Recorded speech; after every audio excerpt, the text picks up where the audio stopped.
Bom dia mais uma vez a todos. É proibido responder. Bom dia.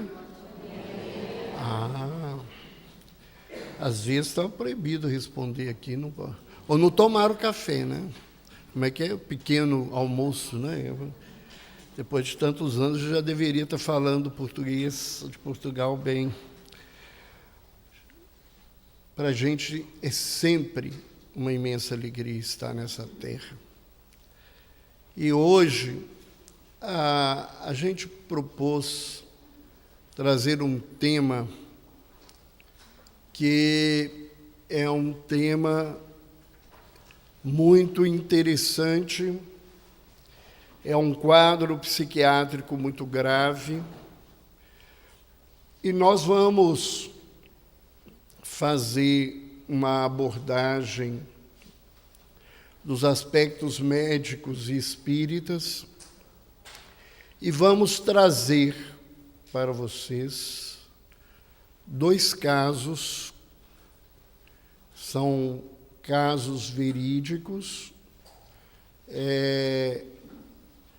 Nós tivemos o cuidado de estar preservando a identidade deles, embora todos os 2 são meus pacientes, são irmãos, portadores da mesma patologia, deram-me a autorização que pudesse trazer a público esse trabalho. Então, nós vamos iniciar com alguns dados, né? O transtorno obsessivo-compulsivo é uma patologia que atinge aproximadamente de 2 a 3% da população mundial. Quando a gente vê um númerozinho puro, parece que é muito pouca gente. Se nós vamos, à questão de que a população do mundo está à beira dos 8 bilhões de habitantes, nós temos aproximadamente 240 milhões de pessoas que vão passar por isto. Eu não sei qual que é a população de Portugal. Quanto? São 24 vezes uma Portugal cheia de toque, né? É uma das 10 doenças mais incapacitantes, segundo a Organização Mundial de Saúde. E, infelizmente, é subdiagnosticado e subtratado por 2 motivos. Primeiro, porque as pessoas consideram a sintomatologia como um hábito, um tique do indivíduo que ele tem e não o vê como uma doença. E segundo, porque as pessoas que são portadoras do toque, elas têm clareza do ridículo que são os sintomas. Isso provoca um sentimento de vergonha e, com isto, as pessoas escondem esses sintomas. Então, enquanto no Brasil, não sei como é que vocês usam, a gente usa um termo que mistura com a questão psiquiátrica de uma maneira errada, porque o pessoal diz que é mania, as pessoas têm manias, né? Que o indivíduo é maniado. Mania em psiquiatria é euforia, né? Mas, no geral, é isso. Então, o indivíduo tem as manias dele, deixa de lado. Enquanto a mania não se transforma em algo incapacitador, a pessoa não faz de maneira diferente, né? Não busca tratamento. É importante que o diagnóstico seja feito precocemente, porque as doenças, quanto mais cedo a gente tratá-las, melhor é o prognóstico.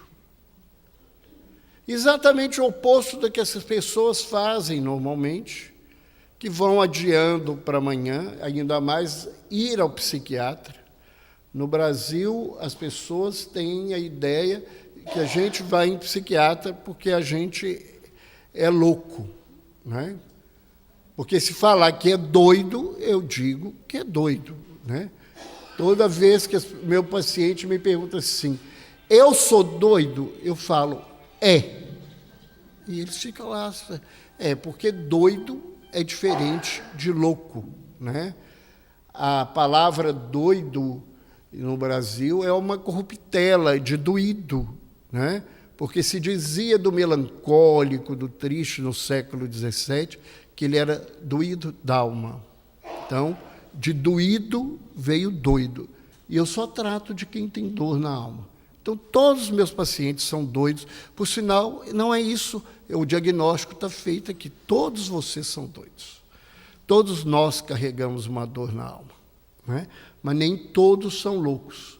E essa ideia de loucura, que médico, psiquiatra médico louco, afasta muita gente de buscar ajuda.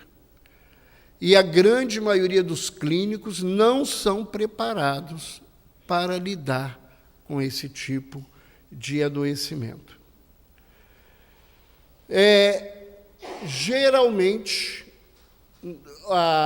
a doença apresenta uma sintomatologia rica, e pior do que isso, a sintomatologia muda. Às vezes você para com uma mania e aparece outra, né? O transtorno obsessivo-compulsivo, ele é caracterizado por obsessões ou compulsões recorrentes, severas, que ocupam o paciente, causando desconforto e comprometimento geral importante.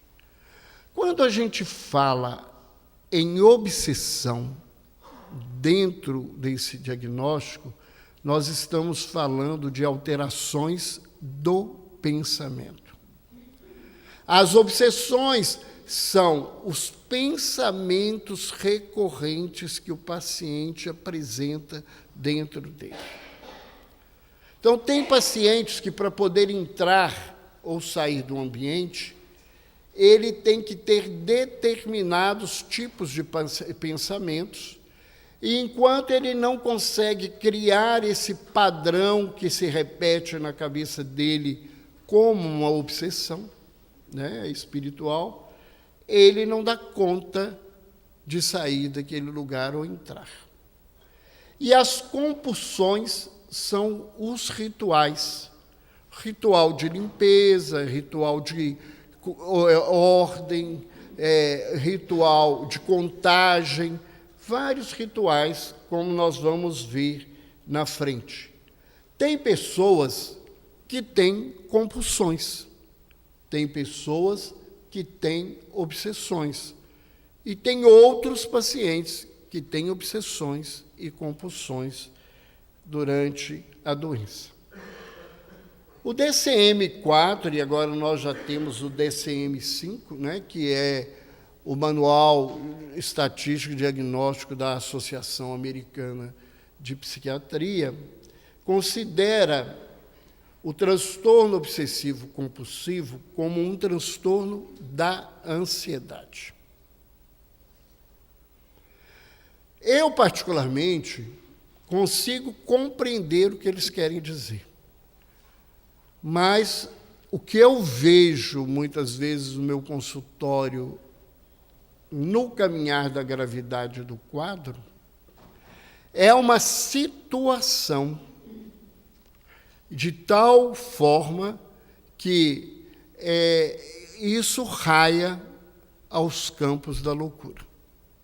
Muitas vezes a gente chega a acreditar que a gente está diante de um quadro psicótico e não de um transtorno de ansiedade de tal gravidade que são os pensamentos e os comportamentos dessas pessoas.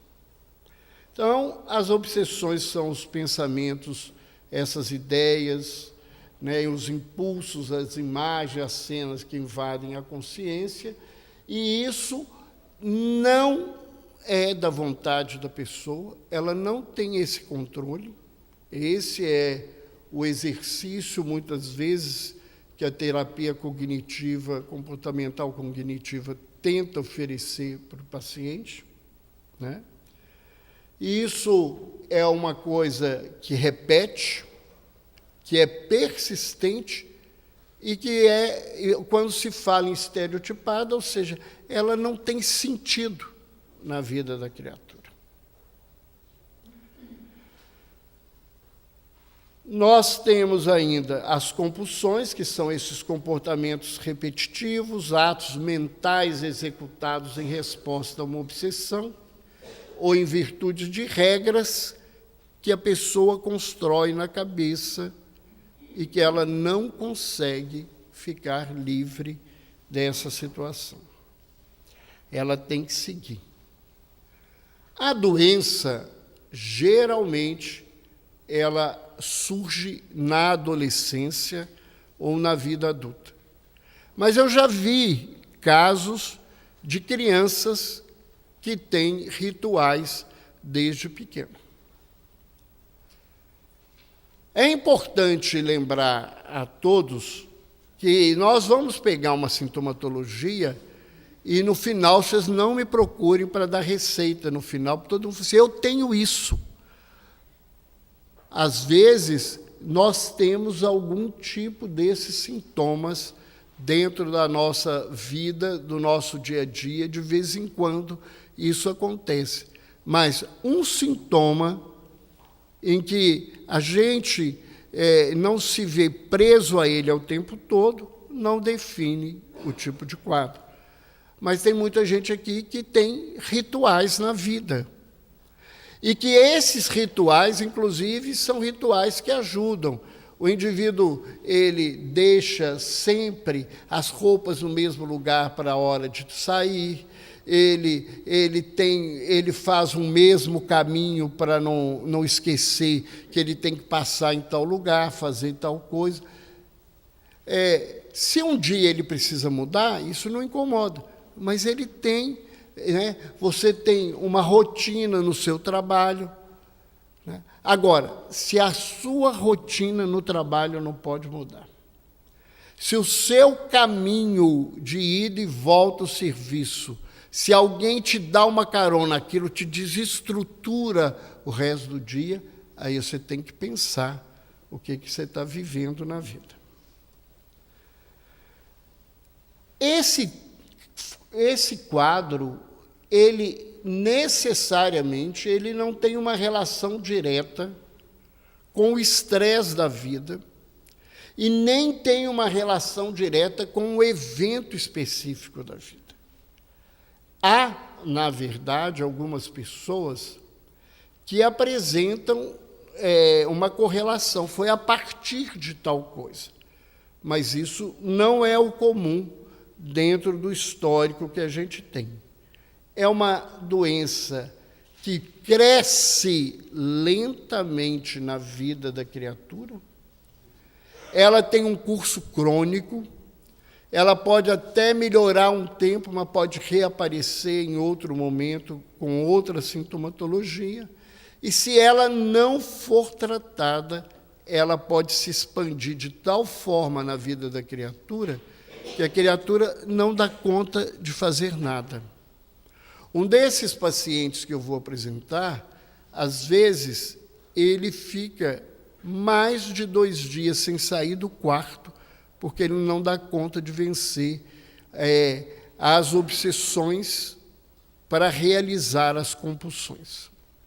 Então, ele não dá conta de sair do quarto.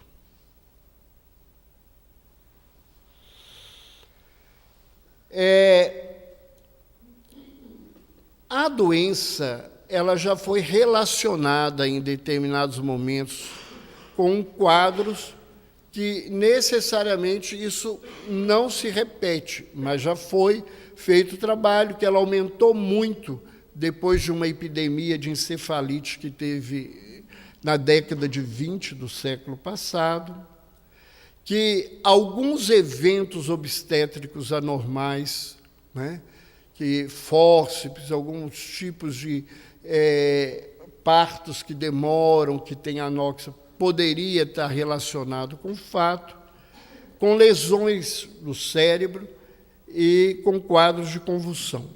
Mas, necessariamente, a gente não vê isso em todos os tipos de pacientes. O quadro foi descrito pela primeira vez em 1838 por esse psiquiatra, Esquirol, e as obsessões, normalmente, quer dizer, os pensamentos, são de natureza agressiva, sexual, religiosa, repulsiva ou irracional. Então, muitas vezes as pessoas, elas têm medo de agredir as pessoas.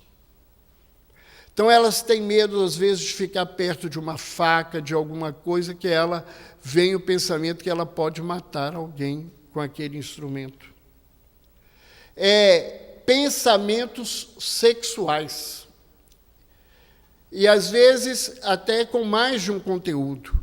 Eu acompanhei uma paciente que ela tinha obsessões.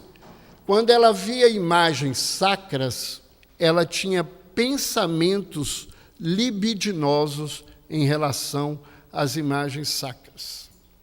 Então, ela via a imagem de Jesus e ela tinha uma ideia de estar tendo um relacionamento com Jesus, ou com um relacionamento com Maria. E aí, para que ela não sofresse o castigo divino, ela teria que estar no dia seguinte, no mesmo horário, no mesmo local, diante da mesma imagem e construir uma imagem boa daquilo. Se ela não conseguisse, ela teria que repetir.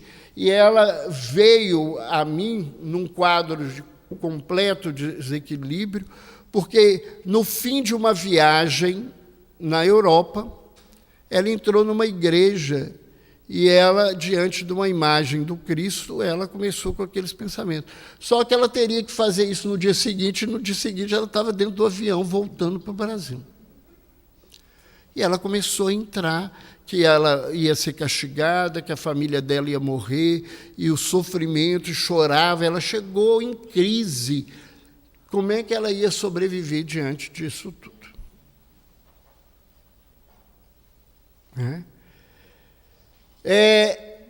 Questões, né, irracionais, que não têm nenhum sentido.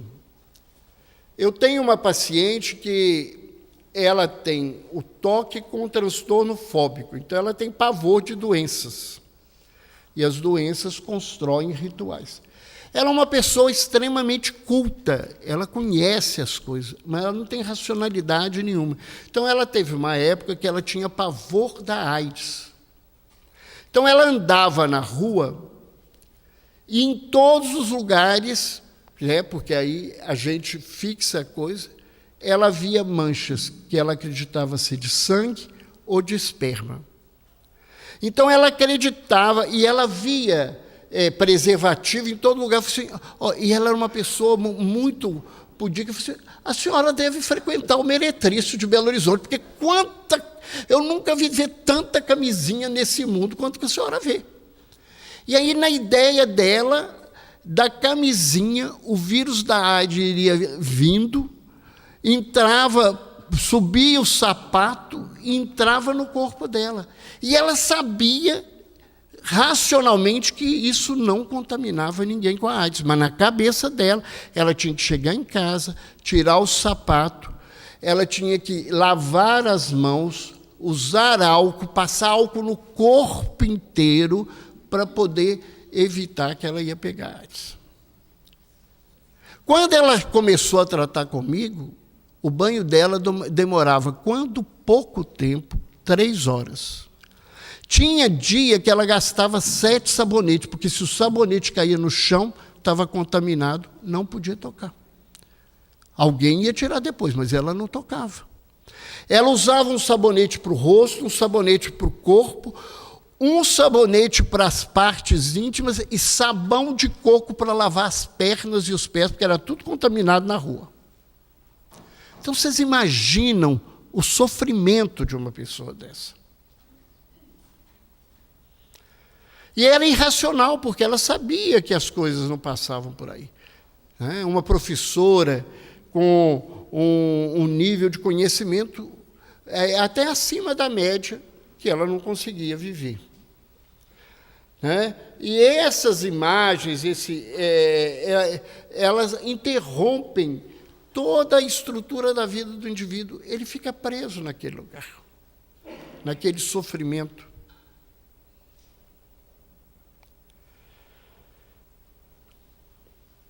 As obsessões mais comuns envolvem agressão, contaminação, conteúdo sexual, colecionismo, que tem até hoje um programa que passa isso, o pessoal que coleciona tudo, jornal, papel antigo, coisa que pega no lixo, resto que acha no chão e põe dentro de casa, que a casa vira uma pocilga. Na verdade, a expressão correta é essa. Tudo apodrece dentro de casa porque não pode tirar nada. Religião, simetria, que as coisas têm que estar todas no lugarzinho. Chegar aqui, achar que aquelas bandeiras estão fora do lugar, ela vai lá e vai colocar tudo simetricamente. E se ela cismar que não está simétrico, ela vai voltar. Eu tenho pacientes de simetria que eles falam assim, eu tenho certeza que o senhor faz de propósito, o senhor tira os quadros do lugar. Eu falei, eu nem olho para eles. Não, todo dia que eu chego está fora do lugar. Eu falei assim, eu sei que vê fora do lugar. Não, o senhor fez isso comigo de propósito. Um desses meus pacientes, ele tem problema que os tapetes têm que estar todos no lugar. E de vez em quando alguém tropeça no tapete, dobra a ponta e fala assim, o senhor está me testando hoje, Porque eles vigiam todo direitinho,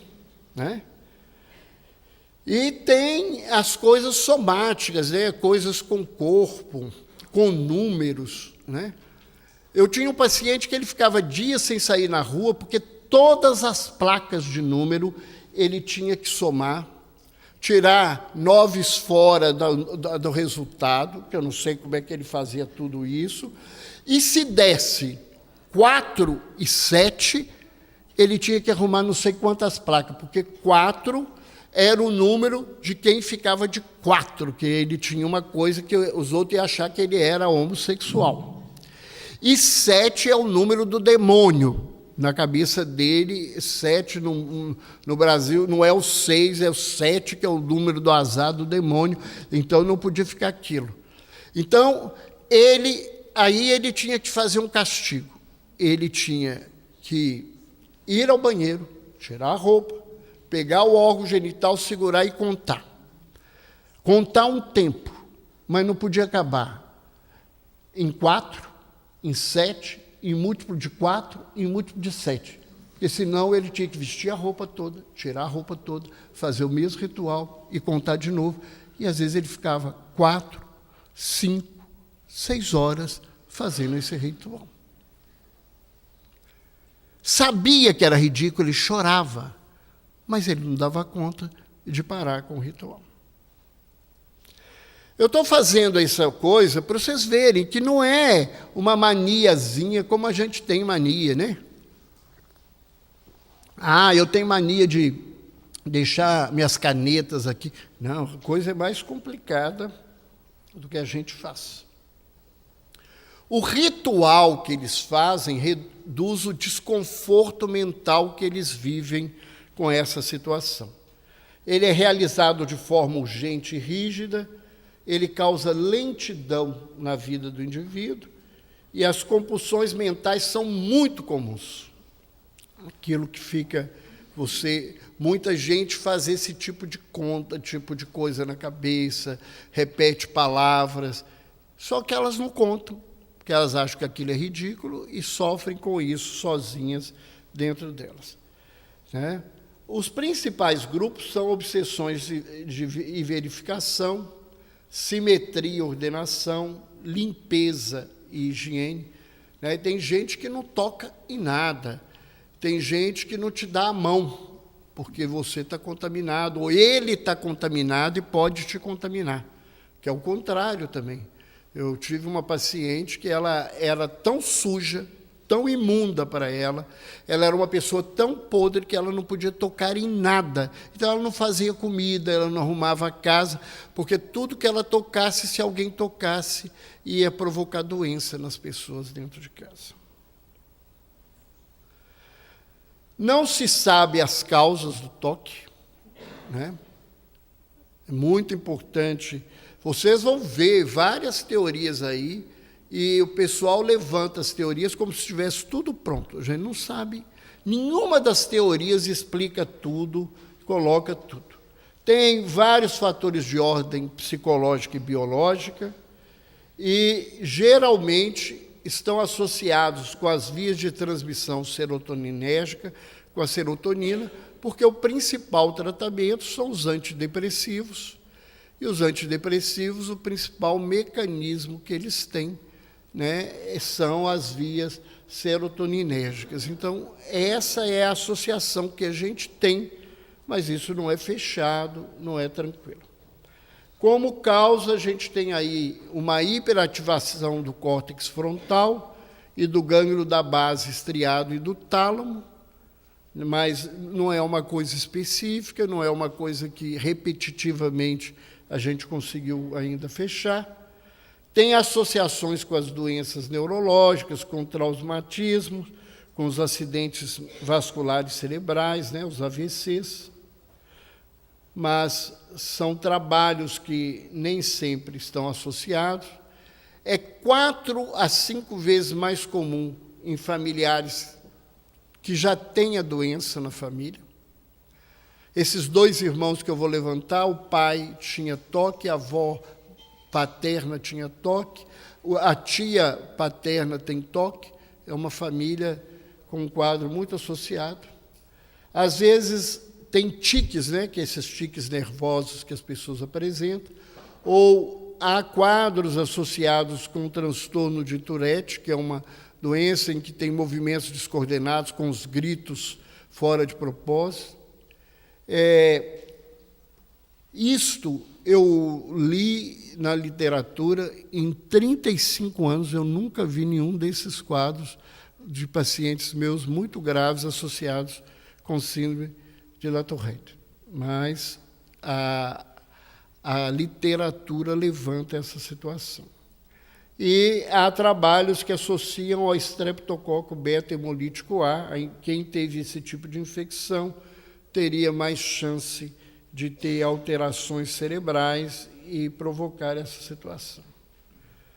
A psicanálise levanta, né, surge que esse quadro surge quando os mecanismos de defesa não conseguem conter a ansiedade de caráter obsessivo, que envolveria uma fixação e regressão na fase anal, né, na fase edípica anal, e os mecanismos de defesa utilizados seriam isolamento, anulação, formação reativa, regressão, que os comportamentos voltariam a atitudes infantis repetitivas, e a ambivalência.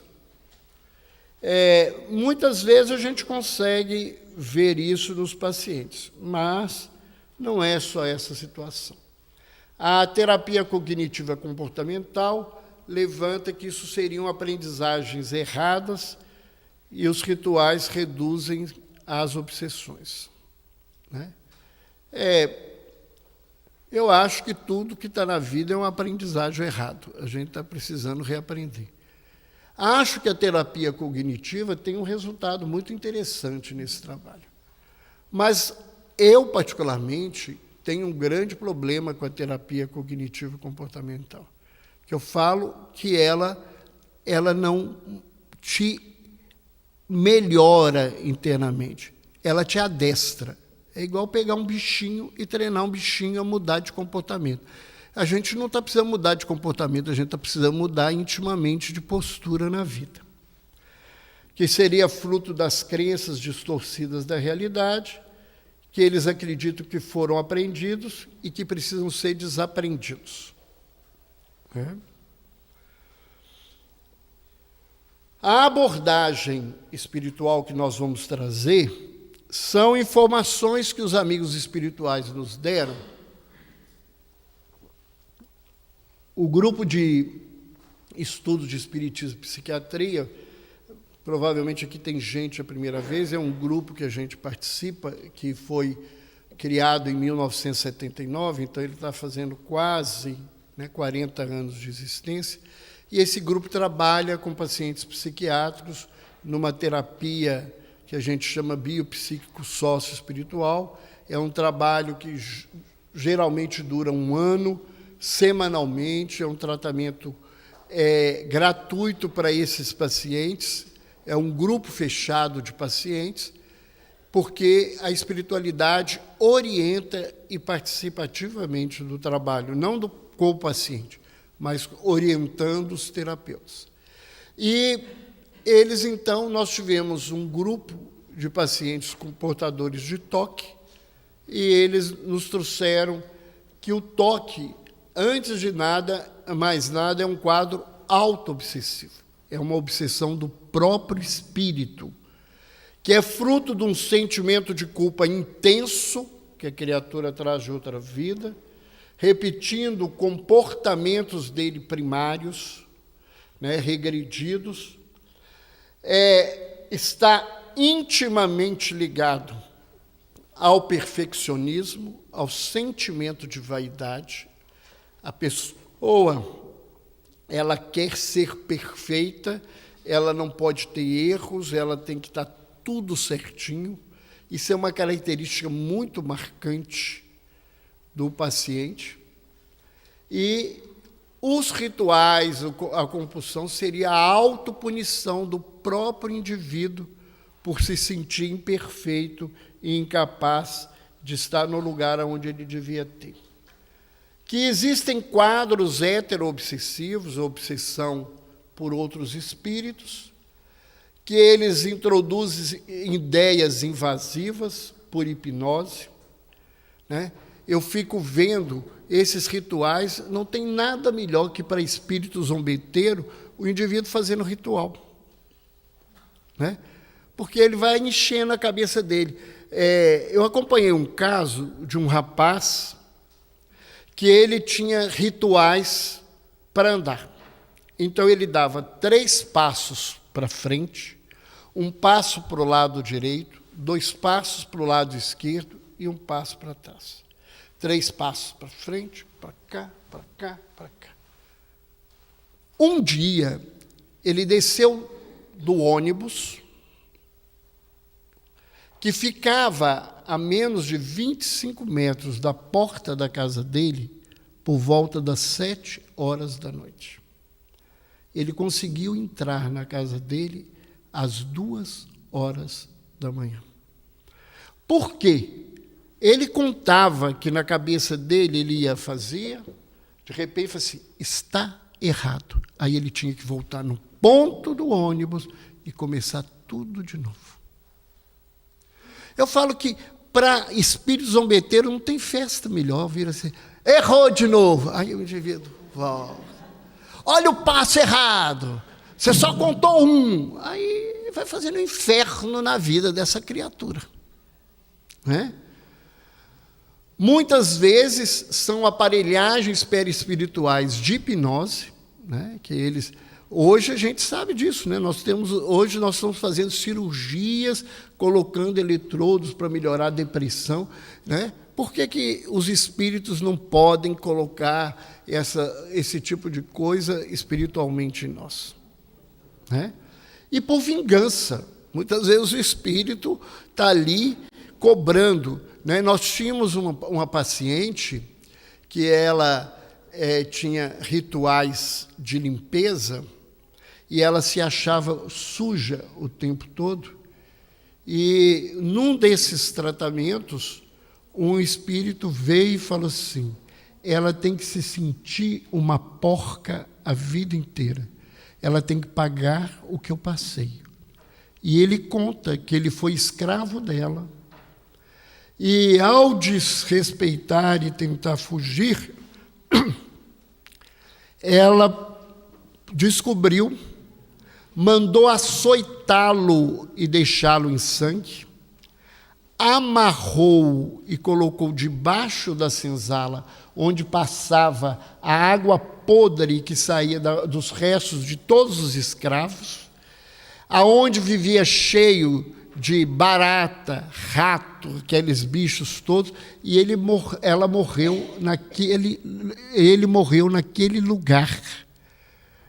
Então ele dizia: eu morri como um bicho, e ela vai se sentir como um bicho a vida inteira.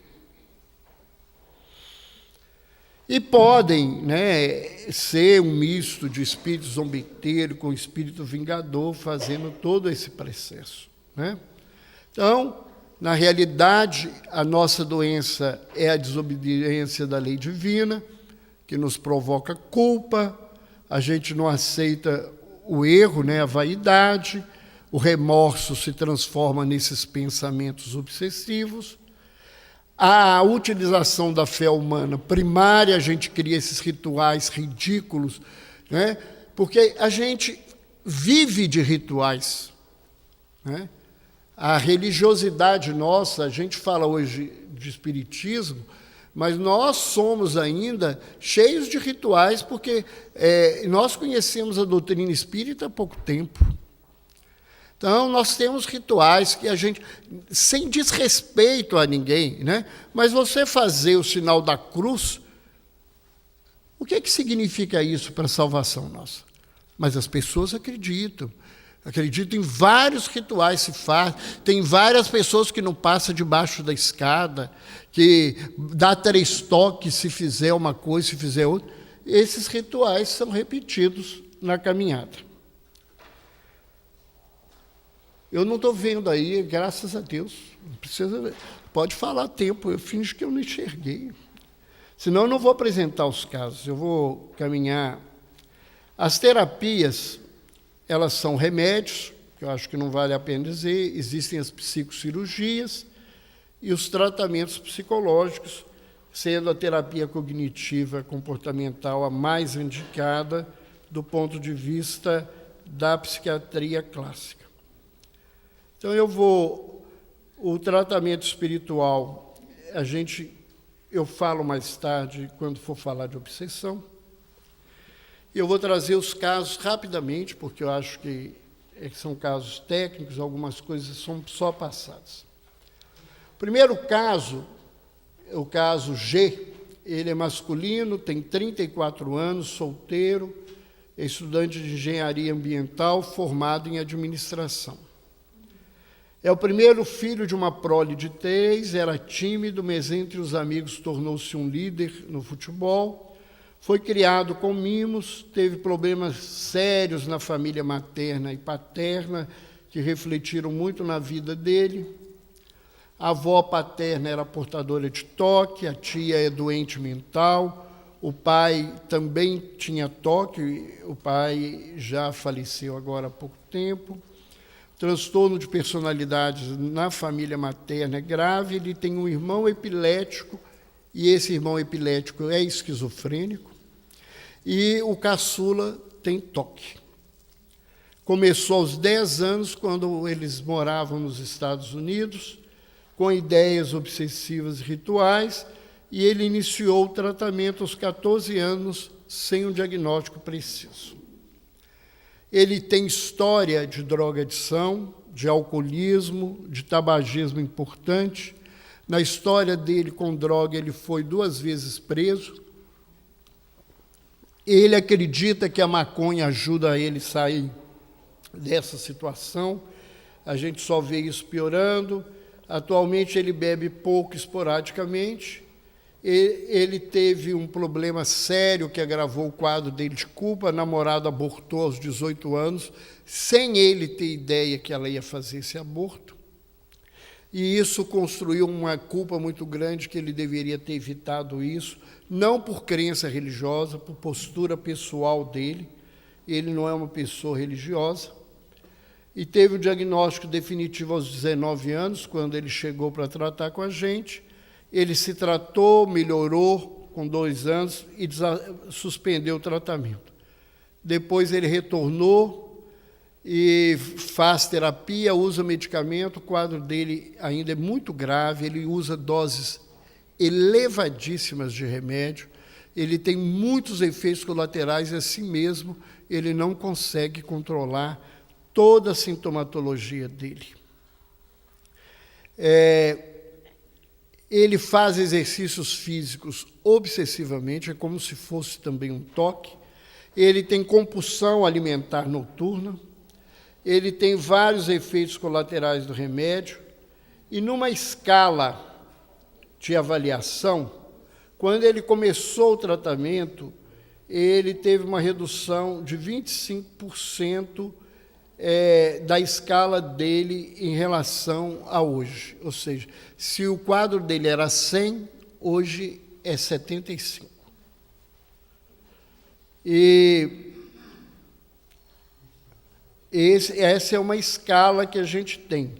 Então, no início, a pontuação dele era 59, quando a pontuação do quadro é no máximo de 81, então dava 72%, e no momento atual ele tem 24%, e a porcentagem dessa escala, ele tem quase 30% ainda do quadro presente. Se a gente olhar aqui, é para quase metade da sintomatologia do quadro dele. O irmão dele, caçula, o L, tem 28 anos, é solteiro, é formado em engenharia de produção, é o terceiro filho, né? Então nós temos a mesma história.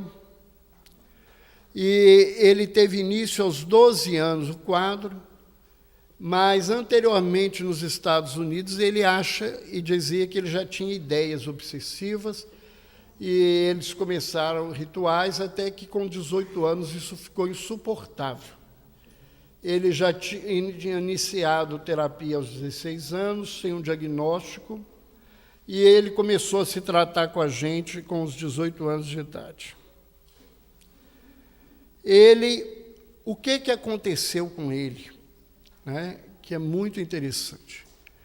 Quando ele descobriu que ele estava com a doença muito grave, ele é de uma família católica que não tem uma vivência muito religiosa, ele saiu de casa e falou com a mãe dele: eu vou numa livraria, que eu vou descobrir um livro para me explicar a causa da minha doença e como é que eu vou tratar.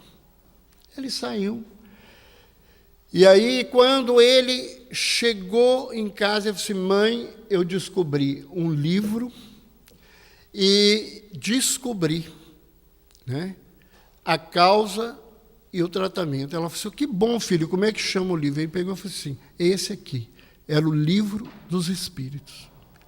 E a partir daí ele se tornou espírita, e nós vamos ver só rapidamente, né, para encerrar realmente, que ele tinha um quadro muito grande de compulsões, e que, durante o tratamento, ele teve uma redução de 80,65% desse quadro, que, em relação ao comprometimento da vida, era 47%, muito maior que do irmão, e hoje é menos de 5%. Ele hoje toma dose mínima de remédio, tem uma vida muito interessante, e apesar de ser muito mais novo que o irmão, ele dá para a gente um show de comportamento. Porque ele descobriu e diz: a minha doença é a vaidade. E quando ela me ataca, eu sei, eu tenho que tomar cuidado, porque é a vida me dizendo: o seu narizinho está em pé novamente. Então, eu trouxe esse caso para mostrar para vocês o quanto que um trabalho espiritual que a pessoa busca como reforma pode mudar um quadro tão grave quanto o dele. Muito mais grave que do irmão, com resultado muito melhor. Desculpa aí a organização. Eu não consegui ler lá de longe, é bom a gente ficar velho, né? Fica desobediente. Depois de muitos anos de casa, a gente faz isso, mas me desculpe aí a organização, muito obrigado. E se alguém no intervalo quiser falar sobre o caso, a gente pode conversar mais detalhadamente, quem é da área de saúde, sobre essas informações interessantes. Muita paz.